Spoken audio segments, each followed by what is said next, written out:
இப்போ நம்ம ஒரு 12 ஏக்கர் இடம் பார்க்க வந்துருக்கோம். அந்த இடம் எங்கே இருக்குன்னா நாங்குநேரி டு திருச்செந்தூர் போகிற மெயின் ரோட்டில் இடம் அமைஞ்சிருக்கு. ரோடு ஃப்ரண்ட்டுக்கு பார்த்தா ஒரு 200 மீட்டர் இருக்கும். ஃபுல்லாமே சதுரமான உள்ள இடம் தான். மொத்தம் 12 ஏக்கரு, எல்லாம் மெயின்டெனன்ஸ் பண்ண இடம். ஒரு கிணறு இருக்குது, ஃப்ரீ சர்வீஸோட கிணறு இருக்குது. இப்போ ஒரு 5 வருஷம் மெயின்டெனன்ஸ் பண்ணாமல் இருக்காங்க. கரெக்டாக முனஞ்சப்பட்டிங்கிற இடத்துல அந்த இடம் அமைஞ்சிருக்கு. முனஞ்சப்பட்டி மூலக்கற்பட்டி இந்த ரெண்டுக்கும் நடந்து அமைஞ்சிருக்கு. கரெக்டாக முனஞ்சப்பட்டி பெண்கள் ஆசிரியர் பயிற்சி கல்லூரி இருக்குது. அந்த கல்லூரியிலேருந்து அடுத்த மேல் சைடு தான் எந்த இடம், மெயின் இடம்.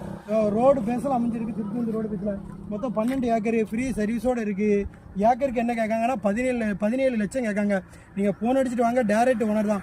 எவ்வளோக்குள்ளே நம்மளால் கம்மி பண்ண முடியுமோ கம்மி பண்ணி இடத்த முடிச்சுக்கிடலாம். எனக்கு தெரிஞ்சு எதாக இருந்தாலும் மேலே இருக்க நம்பருக்கு ஃபோன் அடிச்சுட்டு டேரெக்டாக வாங்க. லொக்கேஷனை பாருங்கள், நம்ம இடத்த இருக்க அடுத்த இடம்லாம் எப்படி இருக்குன்னு. பூரா வாழை தென்னை எல்லாம் போட்டு பருவம் பண்ணிக்கிட்டு இருக்காங்க.